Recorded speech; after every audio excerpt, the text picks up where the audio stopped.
He came in with fractures of his plastron, which is the underside of his shell. And this guy was an interesting case because it was the opposite side of the turtle that was fractured. So normally it's their back that's fractured. And so unfortunately no one makes a turtle plastron fixating kit.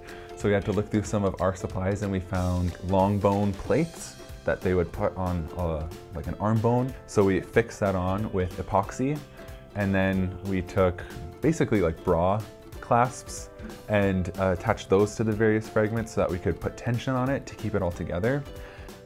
We were discussing in our medical rounds that he needed to be elevated off the ground, and we were thinking of ways we could do that. And they kind of gave it to me as a project for me to brainstorm all the ideas of what could work for him, and that's how I settled on the Lego wheelchair. I had a friend who actually lives in Denmark who is a Lego enthusiast, so she came right to my brain and I was like, I know someone out there can build something for him. I sent her some sketches about the turtle and what he would need for to get maximum mobility from him, and she kind of came up with specific Lego pieces and kind of design ideas, and so she was actually willing to send some of her collection over to us from her own personal Lego collection. And so using that and some spare pieces, we were able to modify it for the turtle, and we got to the thing that works now.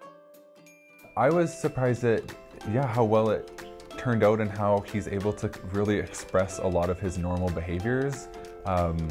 I thought he might still be a little limited in movement, but he can turn on a dime, he can scoot like a normal turtle. So I was really impressed with that, and also at the response of the other staff members here, that it wasn't like ridiculed for being kind of a zany idea, but he's already come so far in that his plastron is fully stabilized and it's kind of fused together. So now we just have to wait, and eventually we'll work towards taking off the pieces little bit by little bit. So it can take a long time. It takes about a year, but he's a pretty easy keeper. So it's fun to have him around in the hospital.